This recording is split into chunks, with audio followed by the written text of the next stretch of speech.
कैसे बताऊँ मतलब मेरे तो बहुत सारी चीज़ें हैं बताने के लिए। अब जैसे कॉलेज से तो हमको बोलता था कि करना ही है इंटर्नशिप। अब आए तो थे 2 दिन, फिर आपको तो अच्छे से याद है कि 7 दिन के लिए मैं चला भी गया था। पर वो भी हो सकता है कि इन्फ्लुएंस हुआ हूँ मैं किसी से, इसीलिए मुझे जाना भी पड़ गया।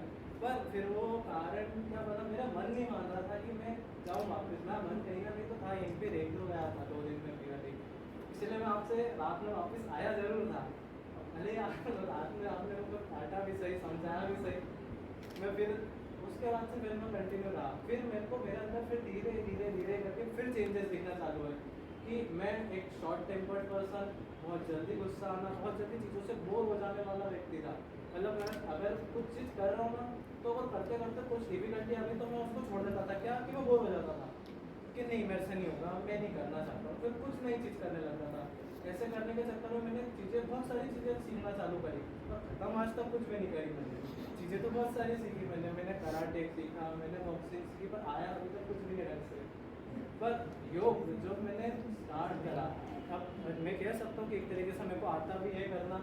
मैं रेकी सीखी, जिससे मैं एक लाइव एग्जाम्पल भी मेरा सर करके अब मैं सही भी कर सकता हूँ। मैंने आपको बताया था मेरा मेन मोटिव था समाज सेवा करना। रेकी का मेन मोटिव ही मेरा ये था कि कोई अगर मेरे सामने दुखी होगा या परेशान दर्द होगा, सबसे ज़्यादा मतलब ये नहीं कि एम्बुलेंस का इंतजार कर रहे हैं कि डॉक्टर का इंतजार, जो है हमारे हाथ में अपन वर्क सही कर सकते हैं तो उसी समय क्यों ना उसको इस्तेमाल करें। एक मेन मोटिव तो रेकी लेना सीखने का यही था। दूसरा, मेरे पापा 2 साल पहले शांत हो गए थे, तो एक तरीके से मेरे ऊपर पूरी घर की जिम्मेदारियाँ थी।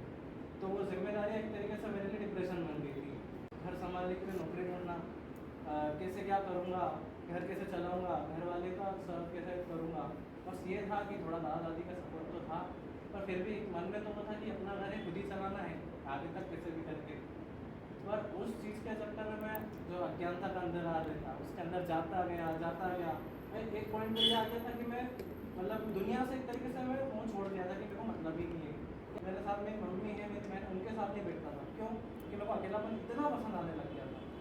एक तरीके से तो ये होगा। पर आपके यहाँ पर जब आया, सबसे मिला, सबसे फिर से बात करी, फिर से हंसा, एक तरीके से एक नया बर्थ हो गया, मेरा रीबर्थ हो गया एक तरीके से। फिर से मैं हंसने लगा, मतलब हंसी भूल गया था एक तरीके से। तो मैं मेरे घर वालों ने मेरे को इसका वो दिया प्रमाण कि तू पहले बहुत दुखी रहता था, चुपचाप बैठा रहता था, अब तेरे अंदर से तेज कैसे आया होता, जब तेरे चेहरे पर जो चमक थी वो वापस आ गई। उसके बाद से फिर मैंने पूरा ही आपको देख के, मतलब आपके जैसा कैरेक्टर एक तरीके से, आप वो अंकल ने बोला था आपके कैरेक्टर को ऐसा इन्फ्लुएंसर बना के मैंने अपने अंदर उतारने की कोशिश भी करी, बहुत करा, पर आपका कैरेक्टर तो आपका ही है, चाह के भी मैं नहीं मिल सकता हो तो। पर मैं कुछ ऐसी कोशिश करूँगा, एक ऐसा कैरेक्टर बनाऊंगा कि आप 40 साल बाद अगर आएंगे तो आपको एक ऐसा समाज मिलेगा कि आप उसमें खुशी से रहेंगे और आपको लगेगा कि हाँ मैंने कुछ करके गया था। Thank you.